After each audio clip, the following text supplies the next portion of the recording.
Good morning, good afternoon, or good evening, whatever time it is that you're joining me for this video. Thanks once again for clicking on the Penboy Roy Fountain Pen Review channel. The subject of today's video is the Visconti Homo Sapiens fountain pen.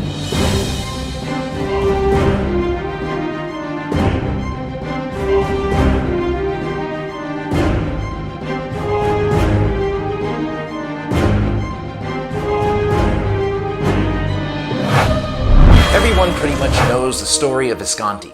I've done several reviews on the Visconti brand before, so check out those reviews if you want more detailed information on the brand, such as dates and whatnot.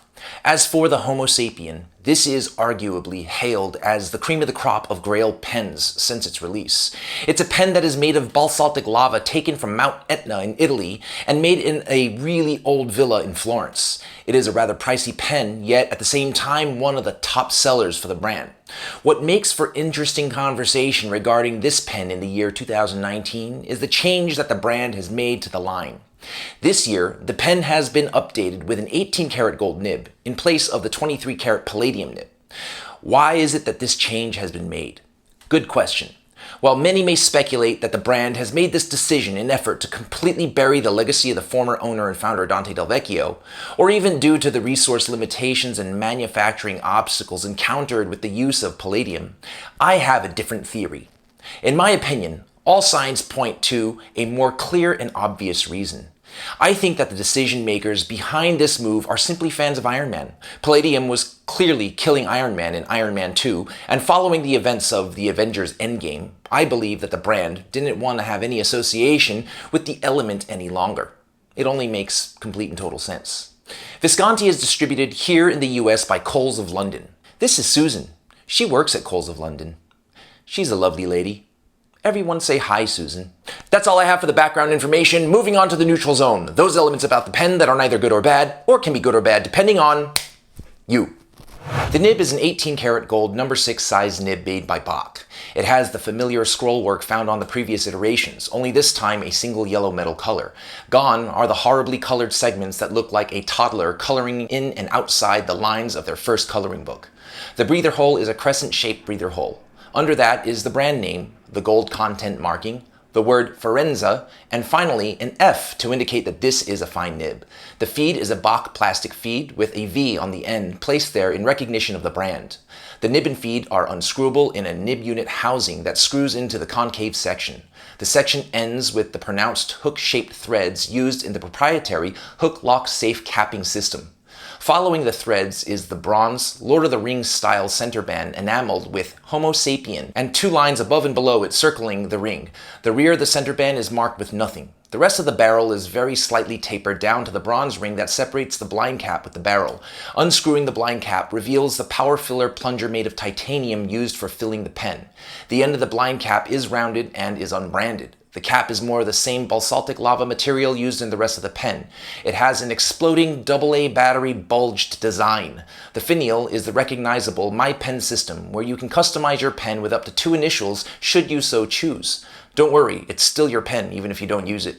The clip is a bronze clip that pays homage to the Ponte Vecchio Bridge, enameled with the brand name. While other pens are laser engraved, the brand uses enameling here as bronze is a crappy candidate for laser engraving. Thus, all the bronze appointment pens will be using enameling as well as select limited editions. At the center of the cap are 2 bronze ring appointments to signify more than 1 and less than 3. I'm just kidding. There's no real reason for there being 2 other than it looks cool. The pen is packaged in all new design boxing, starting with the outer glossy white branded sleeve. Slide that off and you have a dark charcoal colored shoebox style box with silver brand embossing.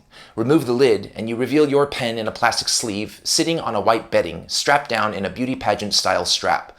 Also included are warranty information as well as a polishing cloth to buff off the bronze appointments of the pen as they are susceptible to frequent tarnish. Included with the polishing cloth are instructions in the event you've made it this far in life and haven't quite figured out how to wipe anything. That's all I have for the neutral zone. Moving on to the good. Those elements about the pen that are good. There's a lot of buzz about the differences between this 18 karat gold nib and its predecessor, the 23 karat palladium nib. In all truth, I cannot perceive any substantial differences. So let me talk about how this nib writes. It is a super smooth writer.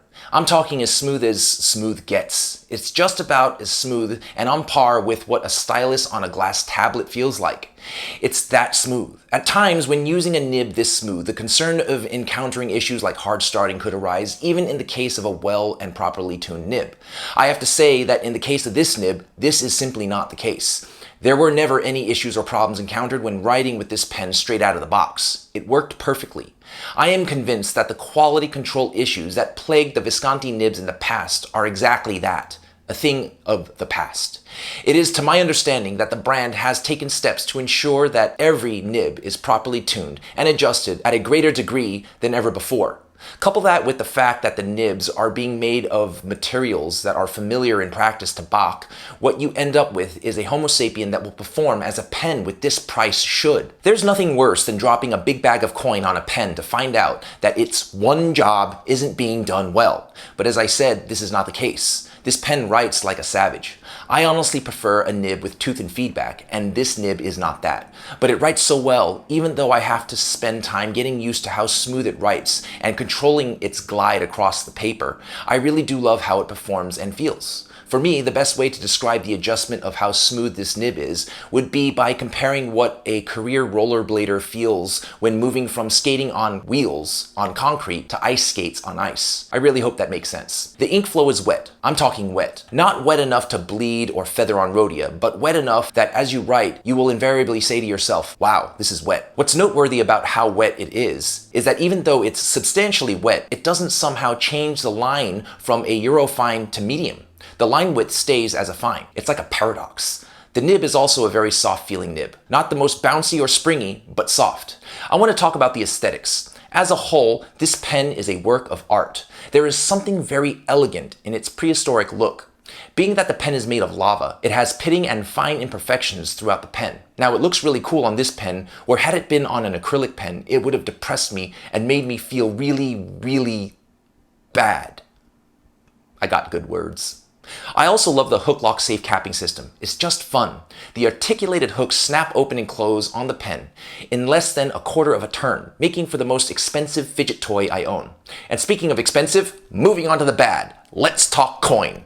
This pen has an MSRP of $775. At retailers online, you can score this pen for a mere $620. That's a good amount of coin. But for what it is, it's not unheard of. There is nothing else like it on the planet. Making this pen is not a standard procedure. Acrylic is one thing, but basaltic lava requires special manufacturing tooling that had to be made in order to make the pens. So in the grand scheme of things, as much as this pen costs, there is value in it. That's all I have for the bad. Moving on to the ugly. Those elements about the pen that should not be, but are. With the way this pen writes and the build of the pen, this comes really close to a perfect pen. But as all things, nothing is perfect. While the gripes I have are super minor, they are things I would love to see the brand change. Here goes. The nib unit, once screwed in all the way till it stops, lines the center of the nib with the H of the Homo sapien on the center band, meaning that it's not in the center of the words Homo sapien. That drives me nuts. So I could always unscrew it a bit so that the center of the nib lines up with the words, but then the nib unit wiggles ever so slightly. While it doesn't wiggle when writing, and only wiggles if I intentionally wiggle it, just knowing that it's not screwed all the way sends my lizard OCD brain into a frenzy. I know these gripes are minor at best, but I need to mention them in hopes that there are other people out there like me. In any event, this is far from being a deal breaker. That's all I have for the ugly. It's high noon, decision-making time. Should you or should you not pull the trigger on the Visconti Homo Sapien fountain pen with the 18-karat gold nib? I absolutely love this pen. As I said before, there is nothing else like it on the planet. In my opinion, this is the grail of all grail pens out there. I think that everyone infected with the fountain pen virus needs to have one of these at some point. This is the Beethoven's Ninth Symphony of fountain pens composed by the great Dante Del Vecchio. This pen will always remain the legacy of the great Double DV, 18-karat gold nib or otherwise. This is a clear pull the trigger. Yes, it's a lot of coin. So do what you have to and save up. With the way it writes and the quality poured into the pen, it's more than worth all the blood, sweat, and tears it takes to get one. That was my review of the Visconti Homo Sapien fountain pen. I hope you found it helpful. Thanks again for watching. Be well, be safe.